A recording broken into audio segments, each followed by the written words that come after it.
Assalamualaikum warahmatullahi wabarakatuh. Waalaikumsalam.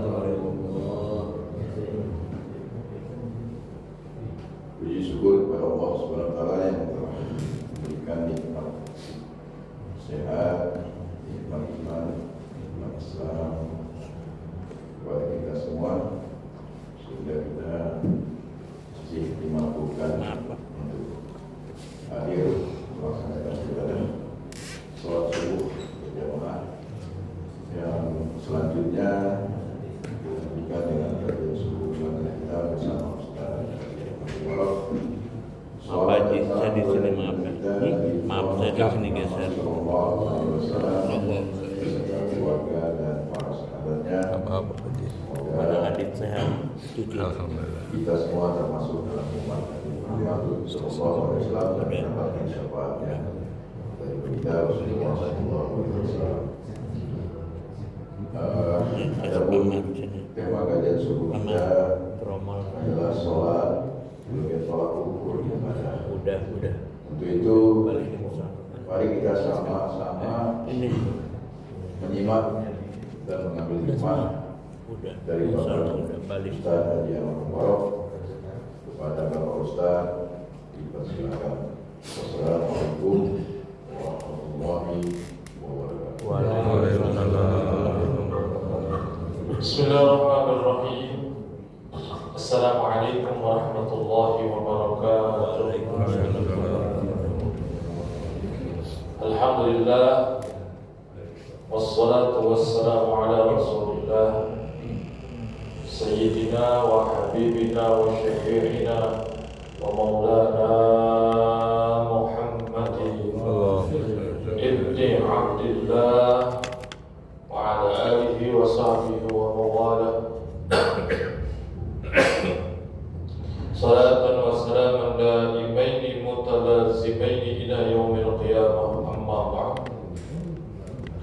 Subhanaka la ilma lana illa ma 'allamtana innaka antal alimul hakim. Rabbi shrah li sadri wa yassir li amri wahlul 'uqdatam min lisani yafqahu qawli.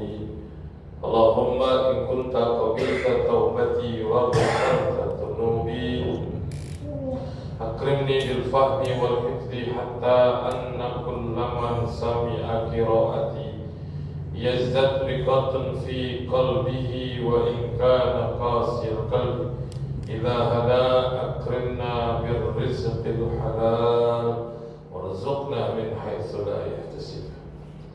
Ma'asyiral hadirin, jamaah Salat Nurul Iman yang dirahmati Allah Subhanahu wa taala, terkhusus Ketua Dewan Kemakmuran Salat Nurul Iman Bapak Gugum dan seluruh jajaran pengurusnya. Alhamdulillah, pagi hari ini kita sama-sama bisa silaturahim, dan hari ini merupakan hari Tasu'a. Hari Tasu'a itu adalah tanggal 9 Muharram. Tasu'a diambil dari kata tis'ah yang artinya adalah 9, artinya hari ke-9 bulan Muharram. Besok Asyura ya. Dari Asyara tanggal 10 Muharram ya. Sebenarnya disunahkan kita untuk berpuasa, khususnya adalah pada tanggal 10 Muharram, hari Asyura, karena puasa Asyura itu menghapus dosa 1 tahun yang lalu. Tasyu'a Rasulullah pernah perintahkan, namun Rasulullah belum sempat untuk melaksanakan karena keburu wafat. Tapi tetap hukumnya adalah sunnah untuk melaksanakan ibadah puasa. Yang penting gimana? Kalau bisa tanggal 10 besok, hari Minggu, ya hari Ahad, yang memang biasanya banyak kegiatan, ada car free day lah, ya, ada pengajian keluarga lah dan seterusnya. Ya. Nah, kalau memang sempat bisa silakan puasa, kalaupun nggak sempat sibukan dan sebagainya. Toh 10 Muharram puasa ini adalah puasa sunnah. Dan 10 Muharram juga merupakan tanggal yang terkenal dengan banyak peristiwa di zaman dulu, baik selamatnya Nabi Musa alaihissalam dan teman-temannya, umatnya dari kejaran Fir'aun. Makanya orang-orang Yahudi juga memperingati 10 Muharram dengan cara mereka berpuasa juga. Makanya Rasulullah untuk membedakan dengan Yahudi, puasa sebelumnya atau sesudahnya. Ya, kalau sebelumnya berarti hari Tasu'a. Selamatnya Nabi Yunus atau keluarnya Nabi Yunus dari dari perut ikan dan seterusnya. Bagi orang Syiah 10 Muharram adalah hari kesedihan, ya. Terbunuhnya Sayyidina Husain binti Ali bin Abi Thalib, ya, radhiyallahu anhum. Makanya dalam tradisi adat Jawa, Muharram itu tidak ada acara pesta pernikahan. Kenapa? Karena bulan berduka atas wafatnya Sayyidina Husain. Nah, juga di sebagian tempat 10 Muharram dikenal dengan Idul Yatamah, hari rayanya atau lebaran anak-anak yatim. Makanya 10 Muharram juga waktu untuk menyantuni anak-anak yatim, ya. Banyak keistimewaan pada Asyura atau 10 Muharram. Nah, kesempatan yang berbahagia ini kita akan bahas tentang bagaimana sholat bisa menjadi tolak ukur kelak di yaumul qiyamah terhadap amal-amal ibadah kita yang lainnya. Awwalu ma yuhasabu bihil abdu yaumal qiyamah as-sholat, fa in saluhat saluha sa'iru amalihi, wa in fasadat fasada sa'iru amal. Amal pertama, sesuatu atau perkara yang pertama dihisab terhadap seorang hamba nanti pada hari kiamat adalah sholat.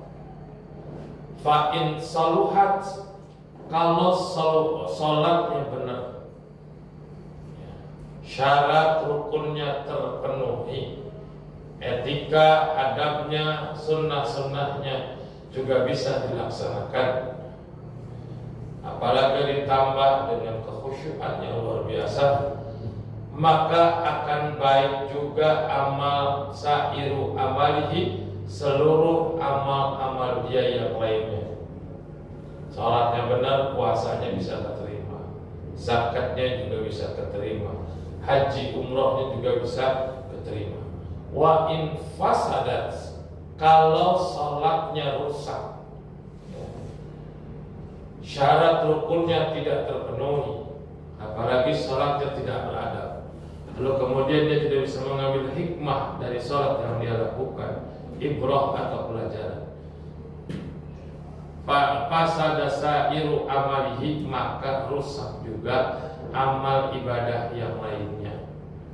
Karena salat rusak, maka pahala puasa atau puasa pun menjadi rusak, zakat menjadi rusak, haji dan umroh menjadi rusak. Maka bagaimana caranya sekarang kita bisa memahami salat itu agar amal ibadah kita yang lain bisa diterima oleh Allah Subhanahu wa taala. Dalam salat beberapa hal, poin-poin penting ini bukan hanya sekedar kita untuk penuhi untuk melaksanakan ibadah sholat, ternyata juga mengandung lebih mendalam terhadap diri kita, ya, dalam melaksanakan hidup ini. Makanya sholat ini menjadi tolak ukur terhadap amal yang lain. Kita bahas misalkan syaraitu sholat, syarat-syarat sholat. Syarat salat itu ada dua, ada syarat wajib, ada syarat sah. Syarat wajib diantaranya adalah mukallaf. Siapa mukallaf? Mukallaf adalah orang yang balik, berakal, Islam, balik, berakal. Itu namanya disebutnya mukallaf. Orang yang terbebani dengan melaksanakan perintah Allah dan meninggalkan larangan Allah. Kemudian yang kedua ada namanya syarat sah. Syarat sah ini mengandung hikmah yang luar biasa. Yang pertama, syarat sah salat itu adalah taharatul a'dha'i minal hadathi wan najisi. Sucinya anggota tubuh dari hadas dan dari najis. Hadas dan najis ini sama-sama kotor atau sama-sama kotoran yang menyebabkan tidak sahnya ibadah, terkhusus tidak sahnya sholat. Cuman bedanya hadas dan najis, kalau hadas itu keadaan seseorang yang tidak suci, itu hadas. Seseorang tidak suci keadaannya disebut hadas. Hadas itu ada hadas kecil dan hadas besar. Seseorang terlihat rapi di depannya, bajunya baru, bahkan berwarna putih, tubuhnya harum, ya, dengan pakaiannya bersih, dia terlihat bersih secara fisik, tapi keadaannya belum tentu. Bisa jadi ada seseorang yang pakaiannya bersih tapi dalam keadaan hadas kecil, artinya keadaannya tidak suci. Apalagi seumpama ada seorang perempuan misalkan, dia berpakaian rapi, bersih, bahkan wangi tubuhnya, tetapi belum tentu dia keadaannya suci. Karena misalkan barangkali saat itu dia juga dalam keadaan haid. Berarti keadaan hadas itu adalah keadaan seseorang yang tidak suci. Berarti kalau seumpama seseorang yang tidak suci keadaannya, maka sholatnya tidak sah. Berarti kalau dilihat dari keadaan ya, seseorang, kemudian yang disebut dengan najis adalah kotoran, sesuatu yang tidak kotor, yang nampak, yang terlihat, yang ada. Ya. Kalau di tubuh kita, walaupun baju bersih, pakaian bersih, tetapi dalam keadaan hadas, berarti keadaannya tidak bersih. Tetapi kalau najis itu kan terlihat, tempel di pakaiankah, di badankah, di tempatkah, atau dimanapun yang namanya kotoran terlihat, dan itu adalah kotoran yang menyebabkan tidak sah sholat dan ibadah lainnya, maka itu adalah najis. Contoh darah kan kelihatan, kotoran ayam, kotoran manusia, air kencing, ya, muntah, kemudian bangkai, khamr, itu kan kelihatan semuanya, maka itu disebut dengan najis. Nah, barang-barang atau perkara-perkara yang tadi terlihat itu, maka tidak boleh menempel dalam tubuh, dalam pakaian, badan, dan tempat seseorang yang akan melaksanakan sholat. Apa maknanya? Ketika kita akan menghadap Allah Subhanahu wa Ta'ala, Zat yang Maha Suci, maka kita juga diharuskan dalam keadaan suci.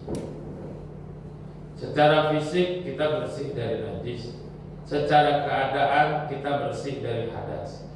Tapi lebih dari itu, bagaimana dalam diri kita terbentuk jiwa-jiwa atau ruh-ruh atau sosok-sosok yang suci secara zahir maupun batin.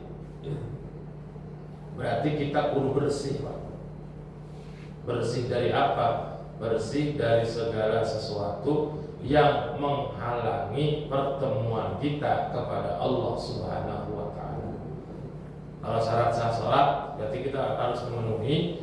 Jangan sampai kita dalam keadaan kotor yang menyebabkan tidak sahnya sholat. Dan Islam mengajarkan untuk bersuci, untuk bersih-bersih. An-nadhafatu tahuru satrul iman. Suci itu sebagian daripada iman. Maka seyogianya ketika sholat menjadi ukuran dan barometer terhadap amal ibadah yang lain, maka dalam melaksanakan sesuatu harus betul-betul suci, bersih dari apapun. Suci dalam apa? Misalkan dalam niatnya betul-betul tulus, bukan ada maunya. Sholat atau misalkan berpuasa betul-betul harus tulus kepada Allah. Zakat demikian, haji ataupun umrah pun demikian. Sehingga dengan ketulusan dan kebersihan tersebut akan membuat ibadah kita betul-betul sah dan bermakna buat kita. Kalau seumpama ibadah masih dikotori oleh sifat riya, juga ibadah masih dikotori oleh sifat sum'ah, sifat ujub, sifat sombong, ini adalah kotoran-kotoran, bisa jadi hadas ataupun najis yang memang harus disucikan dalam tubuh kita agar amal kita menjadi amal yang sah dan terhitung sebagai kebaikan di hadapan Allah.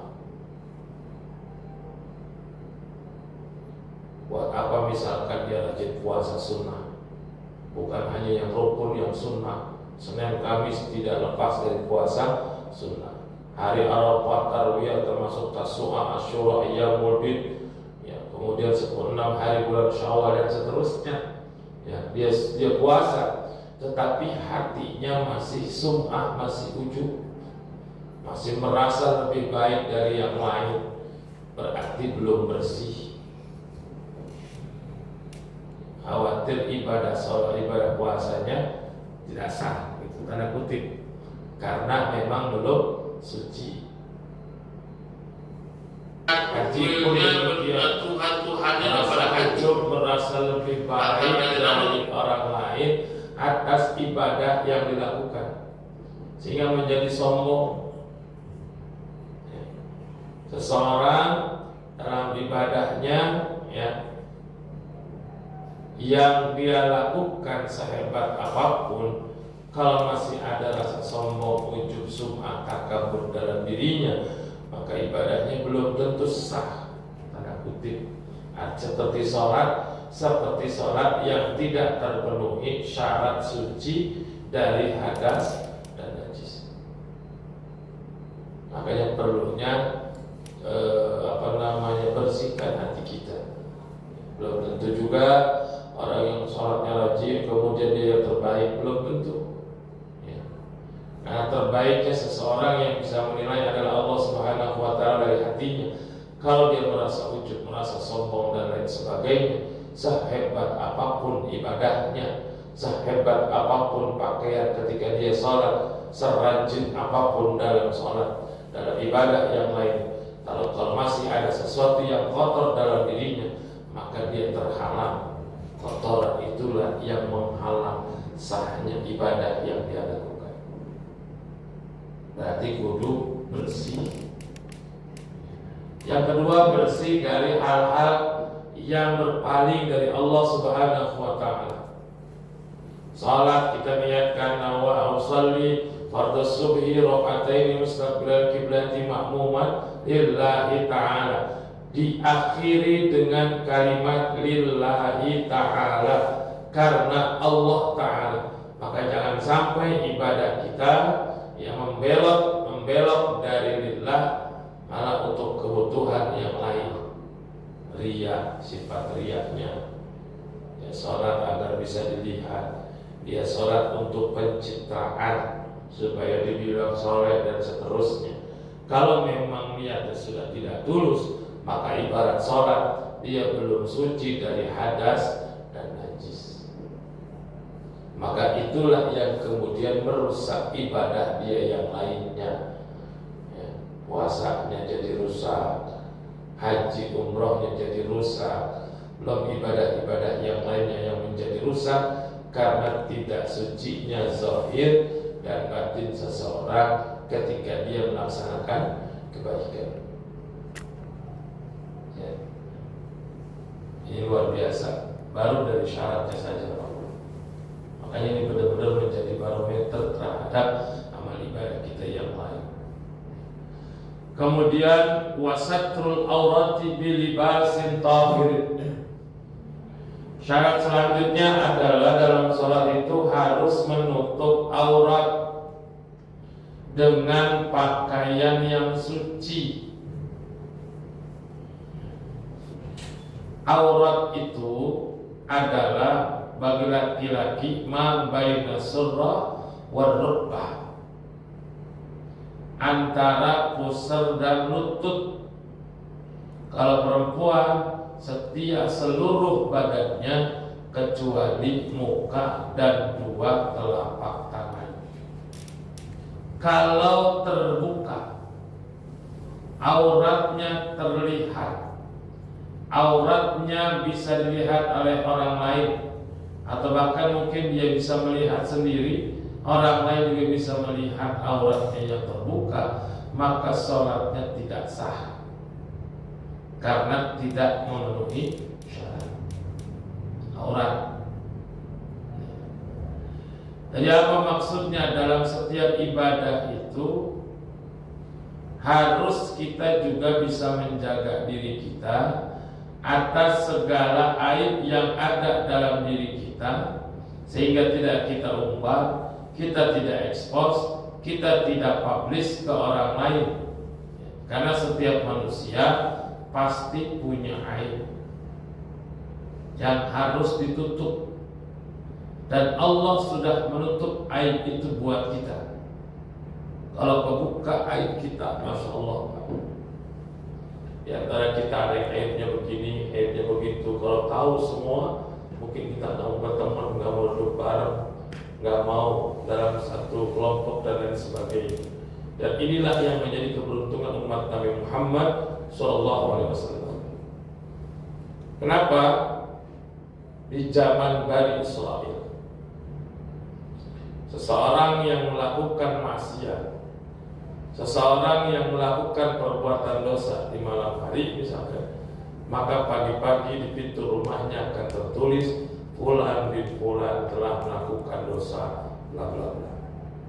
Jadi secara otomatis, karena memang Allah Subhanahu wa taala yang melakukan dan perintahkan itu, bahwa seseorang yang melakukan perbuatan dosa akan secara otomatis terekspos dan bisa dilihat oleh orang lain.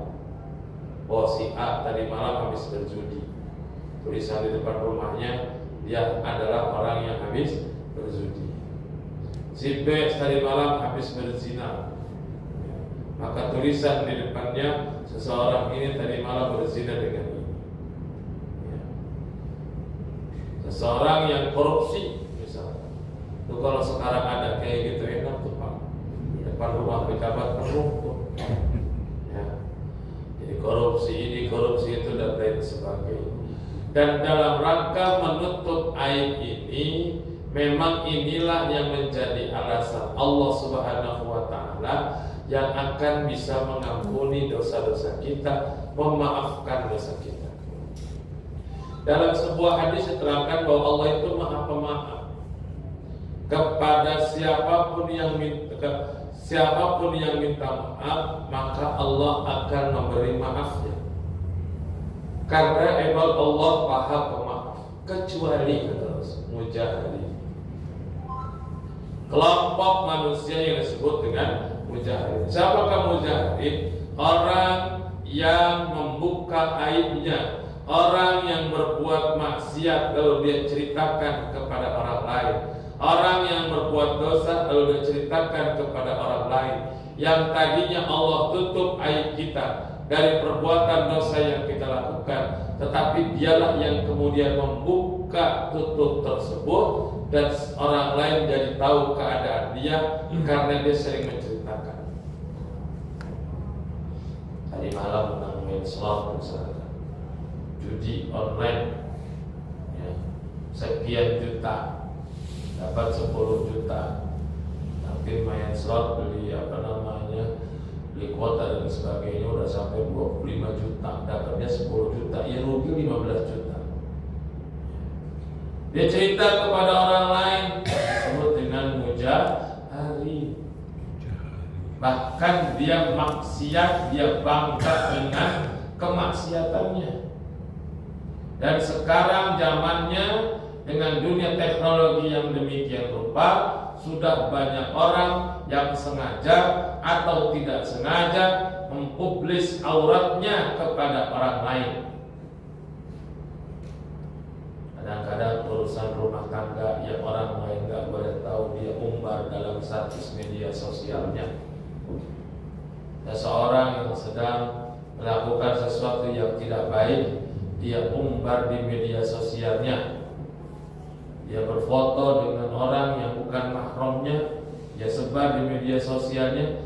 Berarti kan ada kebanggaan dalam perbuatan dosa.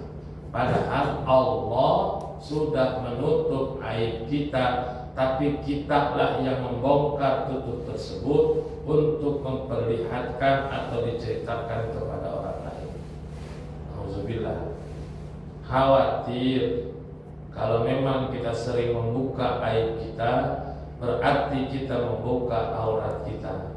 Kalau membuka aurat kita, khawatir ibadah kita tidak diterima. Kenapa? Karena seperti sholat tidak memenuhi syarat sahnya. Dan kalau auratnya terbuka, berarti sholatnya batal. Auratnya terbuka, berarti sholatnya tidak sah. Berarti dalam sholat, memang sholat menjadi ukuran bahwa nutup aurat bukan hanya sekedar secara zahir menutup aurat dari pusat sampai lutut, tapi menjaga agar aibnya tidak kita buka sendiri. Ya, padahal Allah menjaga dan menutup aib kita. Selanjutnya syarat sah sholat adalah wal wastiqbalul kiblah, menghadap kiblat.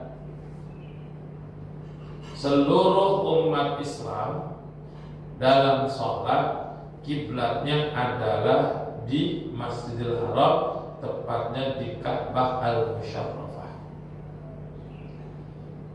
Yang dulu ya, di bulan Sya'ban Rasulullah SAW mendapat kabar gembira dari Allah yang awalnya itu sholatnya menghadap ke Baitul Maqdis, dan sekarang berada di Palestina di Masjidil Aqsa.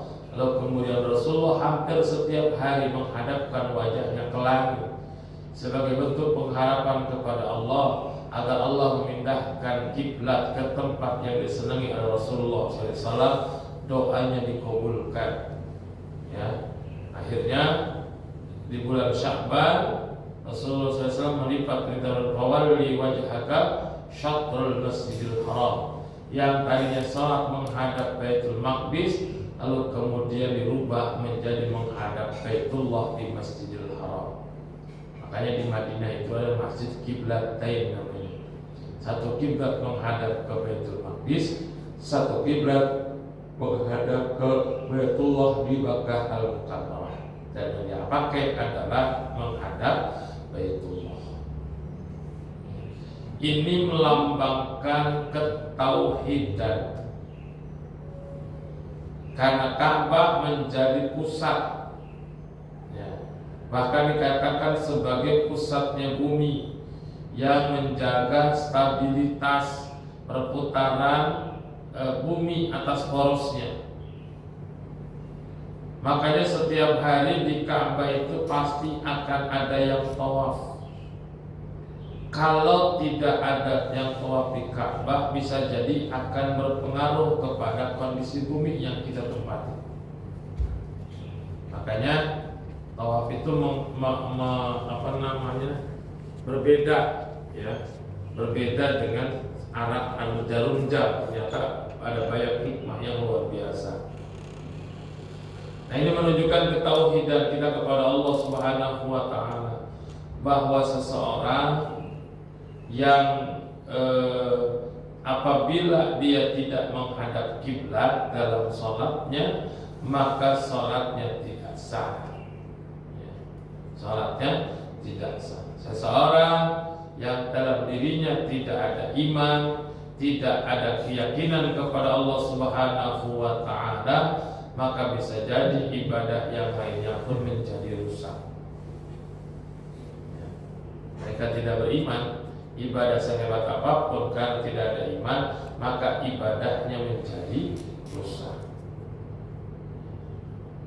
Karena dasarnya itu adalah iman. Bahkan dalam sebuah hadis, seseorang yang dalam hatinya ada iman, walau sedikit sebesar biji sawi, misqala dzarratin, maka Allah Subhanahu wa taala akan mengangkatnya, akan memindahkan orang tersebut dari neraka. Maka Allah berusaha, Rasulullah tentunya berusaha maksimal agar Allah Subhanahu wa taala memasukkan ke dalam surga seseorang yang dalam hatinya terdapat iman kepada Allah Subhanahu wa taala. Makanya menghadap kiblat. Mudah-mudahan ini pemerintah kita sedang bernegosiasi kepada kerajaan Saudi agar wacana pemotongan 50% dari kuota haji tahun depan ini tidak terjadi. Kalau 50% berarti cuma 100.000 sekian, maka yang nunggu makin lama. Yang sekarang aja 220.000 nunggunya lama, apalagi cuma 110.000. Umur makin tua, gitu ya. Doain mudah-mudahan gak jadi potongan setengah, 150%. Mudah-mudahan bisa nambah, supaya bisa orang-orang yang sudah daftar sudah lama ini bisa ditakdirkan menjadi tamu-tamu Allah Subhanahu wa taala. Dan Ka'bah juga merupakan bangunan yang penuh dengan kewibawaan. Bagi yang pernah ke tanah suci, pernah sholat di Masjidil Haram, atau pernah tawaf di samping Baitullah, maka dia akan merasakan bagaimana wibawanya Ka'bah. Walaupun hanya sebuah bangunan yang terbuat dari batu, tapi luar biasa auranya. Makanya nggak ada yang bisa pesawat berjalan di atas Ka'bah, pasti bakal rusak pesawatnya. Karena Ka'bah itu berbanding lurus dengan Baitul Ma'mur, ke atas ke langit ketujuh di Arsy, ya, selurus itu. Dan di Baitul Ma'mur setiap saat tidak pernah berhenti malaikat-malaikat Allah Subhanahu wa taala yang terus tawaf di situ. Makanya nggak ada yang bisa pesawat lewat di atas Ka'bah. Pasti navigasinya dan lain sebagainya akan rusak. Kan di situ pusat magnetik yang luar biasa. Nah, ketika kita tawaf berarti kita juga menjaga keseimbangan dunia. Nah, ketika kita tawaf, kita berada di samping Ka'bah, kemegahan Ka'bah itu luar biasa. Kalau kita lihat bagaimana bangunan Masjidil Haram dengan segala yang luar biasa, bahkan sekarang akan diperluas lagi. Ya, misi 2030-nya MBS ini, ya, termasuk salah satunya adalah akan memberikan tempat atau mendesain kota Makkah Al-Mukarramah menjadi kota modern. Nah, kita lihat bangunannya luar biasa, hebatnya luar biasa, dengan teknologi canggih yang luar biasa. Kita lihat di gambar, di foto, di pajangan, bahkan di televisi sekaligus. Kita lihat megahnya bangunan Masjidil Haram. Tapi ketika sudah berada di samping Ka'bah, kemegahan Masjidil Haram, bangunannya, ornamennya, dan lain sebagainya, itu tidak ada artinya. Karena kita berada di samping Ka'bah, dan Ka'bah itu terlihat dengan kuatnya, ya, kewibawaan yang luar biasa. Masya Allah. Makanya kita menghadap kiblat dalam sholat. Rasakan misalkan dalam sholat kita betul-betul berada di samping Ka'bah. Betul, perlunya khusyuan yang luar biasa. Jadi ketika menghadap kiblat, maka kita tidak boleh berpaling dari Allah, ya, berpaling dari Allah Subhanahu wa taala dalam setiap amal kebaikan kita. Kurban atau pemotongan hewan tidak akan diterima kalau motong hewannya sebagai bentuk persembahan kepada sesuatu yang dianggap Tuhan selain Allah Subhanahu wa taala, ya, dan lain sebagainya. Pokoknya patokan utamanya adalah seseorang dalam ibadah jangan sampai dalam hatinya dia tidak ada iman sedikit pun. Makanya sholat sekali lagi menjadi barometer ukuran terhadap ibadah-ibadah yang lainnya. Ini bisa dilihat dari makna filosofis secara mendalam dari syarat-syarat sah sholat. Ini baru syarat sah sholat, sehingga sholat akan menjadikan kita orang-orang yang suci secara zahir maupun batin. Sholat mudah-mudahan menjadi pelajaran bahwa kita semua punya aib, dan sampai aib itu kita buka, kita publish sehingga banyak orang yang tahu, bahkan banyak orang yang melihat, ya. Kemudian kita juga butuh dalam segala hal amal kebaikan meluruskan niat, dan jangan pernah merasa lebih baik dari orang lain, termasuk merasa lebih baik dari preman kan, ya, atau orang-orang yang tidak punya rumah dan lain sebagainya, bahkan orang-orang miskin sekalipun kita tidak boleh merasa lebih baik. Betapa banyak secara ekonomi orang yang tadinya miskin menjadi kaya, yang tadinya kaya jatuh miskin. Maka jangan pernah meremehkan seseorang dari itu. Setiap orang itu punya kesempatan berbuat baik. Yang hari ini menganggap dirinya baik atau dianggap oleh orang lain baik, dianggap oleh orang lain soleh, orang yang baik, ingat dia punya masa lalu. Jadi masa lalunya adalah penuh dengan maksiat dan seterusnya. Dan orang-orang yang bermaksiat sampai hari ini, orang-orang yang berbuat perbuatan dosa, ya, hampir setiap hari dia berbuat dosa, ya. Maka kita jangan menganggap mereka adalah sesuatu atau orang-orang yang tidak baik, karena bagi mereka, ya, orang yang banyak maksiat masih punya masa depan. Artinya ada harapan untuk bisa lebih baik.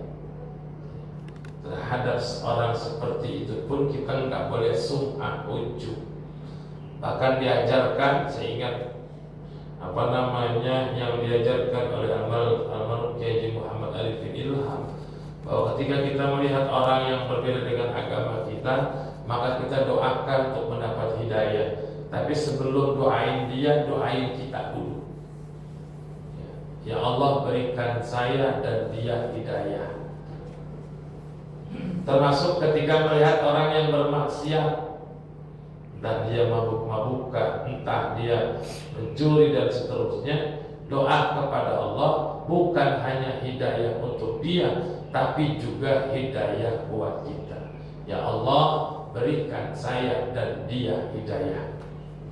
Ini menunjukkan bahwa seseorang yang mendoakan tersebut, dia tidak merasa lebih baik dari yang lain, karena dia juga tetap butuh hidayah dari Allah Subhanahu wa ta'ala. Termasuk ketemu non-muslim sekalipun.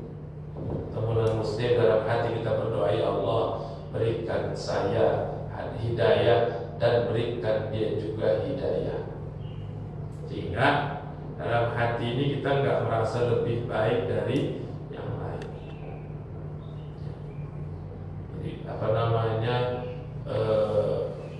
ketika kita memohon kepada Allah Subhanahu wa ta'ala untuk orang lain sekalipun, maka jangan sampai dalam diri kita ada perasaan-perasaan yang mengakibatkan rusaknya ibadah kita. Masya Allah. Sungguh luar biasa. Ini dari syarat syahnya, baru dari syarat syahnya. Maka saya baca tentang hadis tadi, Kalau dihubungkan dengan sholat, seperti apa sih hubungannya hadis tadi dengan sholat? Seperti apa sih hubungannya sholatnya baik maka amalnya baik, begitu juga sebaliknya. Ternyata setelah dibaca kitabnya, ternyata mengandung hal-hal yang luar biasa buat kita bisa mendapatkan dan diterimanya ibadah yang lain. Maka tidak heran kalau sholat menjadi barometer. Baik Bapak dan Saudara, ada 10 menit kurang lebih. Seumpama ada yang ingin didiskusikan, ada yang ingin ditanyakan, ada yang ingin disampaikan, kami silakan. 10 menit ya. Saya ada beberapa pertanyaan. Assalamualaikum warahmatullahi wabarakatuh. Waalaikumsalam. Mau tanya masalah riya, saya cara pribadi saya aja. Ini kan kita ada alat canggih dengan HP. Satu contoh, saya suka nge-share, maksudnya mengingatkan teman-teman atau terutama saya, keluarga saya, ini waktunya bangun, alhamdulillah menyebut seperti itu. Terus ini udah waktunya subuh, apa itu saya termasuk riya atau tidak, Ustaz? Karena saya awam dengan itu aja, Ustaz. Assalamualaikum warahmatullahi wabarakatuh. Orang yang menampakkan kebaikan belum tentu riya, dan orang yang menyembunyikan kebaikan belum tentu ikhlas. Karena bisa jadi orang yang tidak ikhlas itu riya misalkan, itu dilakukan oleh orang-orang yang memang tidak memperlihatkan kebaikan. Ya sudah sebenarnya sindirannya sudah banyak dalam media-media sosial, dalam bentuk video, bagaimana seseorang ketika berinfak menulis hamba Allah.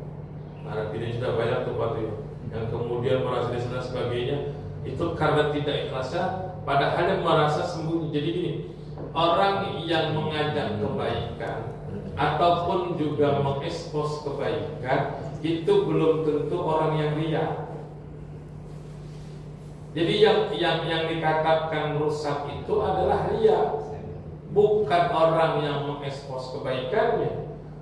Karena sekali lagi tidak menutup kemungkinan orang yang merasa tidak mengekspos kegiatannya pun bisa jadi hatinya lebih sum'ah, lebih ujub, lebih merasa lebih baik dari orang lain.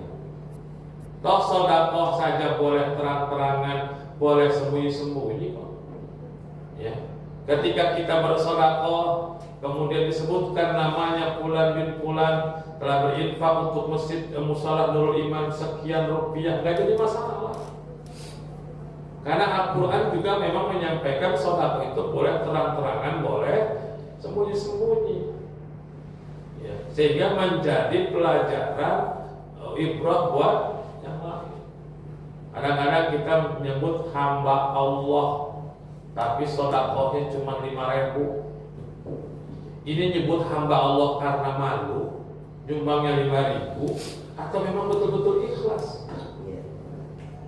Kalau hamba Allah cuma 5.000, malu nyebut hamba begitu. Udah nyumbang dikit, ngaku hamba Allah, diakui sama Allah belum tentu. Dan bisa jadi juga pahalanya akan sangat diterima oleh orang yang menyebutkan namanya, kemudian menyebutkan angkanya dalam infak sedekahnya. Bisa jadi dia yang lebih ikhlas dibandingkan orang tidak menyebutkan. Jadi kalau bicara hati, kita tidak bisa menjustifikasi seseorang ini ikhlas atau riya dalam ibadahnya. Tidak juga karena terang-terangan lebih keanggap riya dan sebagainya. Balik lagi kepada hati. Bisa jadi yang terang-terangan memang riya, ya. Bisa jadi yang terang-terangan juga belum tentu riya. Bisa jadi yang sembunyi-sembunyi betul-betul ikhlas. Bisa jadi sembunyi-sembunyi tapi hatinya kotor, tetap saja merasa sum'ah, ujub, bahkan juga mungkin dia merasa riya. Gak mau sini nyebut-nyebutan, padahal dalam hatinya biar dikata ikhlas sama orang lain, karena riya juga. Ya kan? Al-Quran tidak mengharuskan kita berbuat baik itu secara sembunyi-sembunyi doang, tapi bisa jadi dengan memperlihatkan itu akan akan menunjukkan kepada orang lain tentang syiarnya agama kita. Sedekah itu Pak, sirra wa ala Niyah. mau sembunyi, mau terang-terangan silakan. Jadi ketika kita mengajak kebaikan, ya, untuk melakukan kebaikan, maka kita berpikir positif saja. Siapapun yang mengajak itu adalah ajakan kebaikan. Dan insya Allah dapat pahala. Bicara hati lagi-lagi susah, ya. Bicara hati itu susah. Kadang-kadang pakaiannya, zahirnya orang soleh banget, tapi hatinya ternyata lebih busuk, lebih rusak daripada orang-orang yang berpakaiannya urakan. Bisa jadi. Dan tidak sedikit orang-orang yang berpakaian biasa saja, urak-urakan dan lain sebagainya, yang mungkin secara zahir dianggap oleh orang lain adalah sosok manusia yang tidak benar dan lain sebagainya. Bisa jadi dia hatinya lebih bersih. Maka para kekasih-kekasih Allah, banyak mereka yang tidak menampakkan dirinya sebagai kekasih Allah. Bisa jadi dia, kalau ibarat intel polisi, dia nyamar menjadi ODGJ, nyamar menjadi tukang apa dan lain sebagainya. Begitu juga wali-wali Allah, ya, untuk menjaga ibadahnya agar tidak merasa lebih dan sebagainya, dia menyamar orang menjadi orang-orang yang mungkin secara zahir adalah yang hina menurut pandangan kita. Begitu Pak Janas. Alhamdulillah, makasih Ustaz.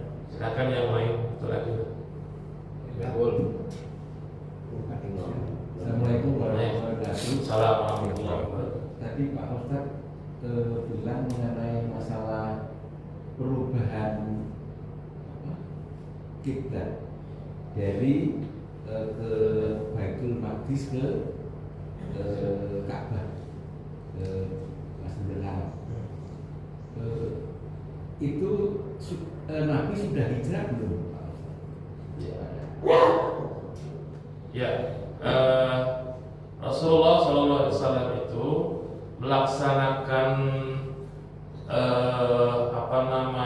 sholat setelah datangnya perintah untuk sholat itu kurang lebih 17 bulan.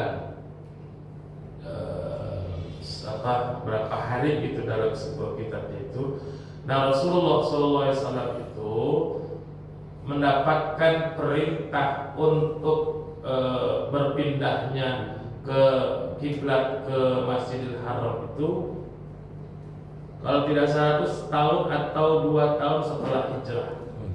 Makanya di masjid di Madinah itu ada masjid kiblatain, ya, masjid 2 kiblat, yang satu menghadap ke Baitul Maqdis, yang satu menghadap ke Masjidil Haram, ya, atau di Ka'bah. Itu terjadi di bulan Sya'ban, Pak.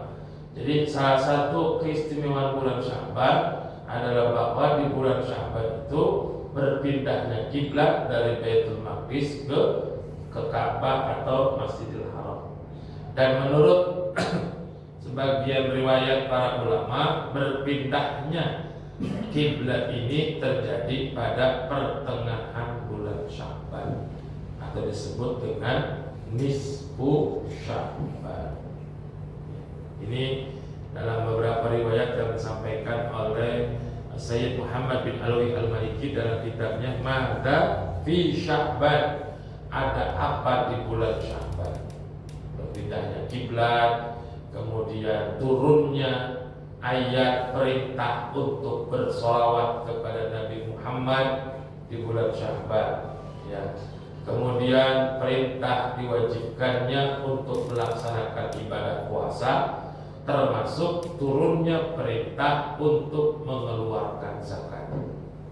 Makanya Sya'ban menjadi bulan istimewa, ya. Maka Rasulullah itu jawaban dari Rasulullah sering menengadahkan wajahnya ke langit, dijawab oleh Allah Subhanahu wa Ta'ala untuk memindahkan kiblat. Kalau dihitung sejak perintahnya sholat di peristiwa Isra Mi'raj itu kan setahun sebelum hijrah. Ada yang mengatakan 2 tahun sebelum hijrah peristiwanya, ya. Kalau perintah sholat dalam peristiwa tersebut, nah ketika Rasulullah SAW dan para sahabat sholat itu menghadapnya ke Baitul Maqdis. bukan ke Ka'bah. Ya. Jadi kalau tidak salah saya lupa 17 bulan. 17 bulan berapa hari Rasulullah dan sahabat itu sholat menghadap Baitul Maqdis, baru kemudian perintah untuk menghadap ke Ka'bah sampai saat ini. Itu terjadi bulan, saya lupa jumlahnya Pak, baru di kitab itu disebutkan. Kalau nggak salah 17 bulan. Nah itu terjadi di kota Madinah. Begitu Pak. Mudah-mudahan ada manfaatnya. Al-Fatihah. Bismillahirrahmanirrahim. Alhamdulillahi Rabbil Alamin. Ar-Rahmanirrahim. Maliki yaumiddin. Iyyaka na'budu wa iyyaka nasta'in. Ihdinas siratal mustaqim. Shiratal ladzina an'amta 'alaihim ghairil maghdubi 'alaihim waladdallin. Bismillahirrahmanirrahim. Alhamdulillahi Rabbil Alamin. Hamdan yuwaffi 'amahu wa yukafi'u mazidah. Ya Rabbana lakal hamdu kama yanbaghi li jalali wajhikal karim wa 'azimi sultanik. Subhanaka la nahsi sana'an 'alaik anta kama asnaita 'ala nafsik. Falakal hamdu hatta tarda wa lakal hamdu idza radita wa lakal hamdu ba'da ridha. Allahumma salli 'ala sayyidina Muhammad wa 'ala ali sayyidina Muhammad. Allahumma ighfir lana dhunubana wa liwalidina warhamna warhamhum kama rabbawna shighara. Li jami'il muslimina wal muslimat wal mu'minina wal mu'minat al ahya'i minhum wal amwat. Allahumma ij'alna waj'al awladana wa talabidana wa ahlana wa dhurriyyatina min ahli al-ilmi wal qur'ani wal khair wa la taj'alna wa iyyahum min ahli al-jahli wal faqri wal syarri wal dhair innaka ala kulli syai'in qadir. Rabbana atina fid dunya hasanah fil akhirati hasanah wa qina adzaban nar. Wa sallallahu ala sayyidina Muhammadin nabiyil ummi wa ala alihi wa sahbihi wa sallam. Bi subhana rabbika rabbil izzati amma yasifun wa salamun ala al-mursalin walhamdulillahi rabbil alamin. Subhanaka Allahumma wa bihamdika ashhadu an la ilaha illa anta astaghfiruka wa atubu ilaik. Muhammad ahibati Allahul muwaffiq ila aqwamit thariq wa lakum minkum. Wassalamu alaikum warahmatullahi wabarakatuh. Waalaikumsalam warahmatullahi wabarakatuh.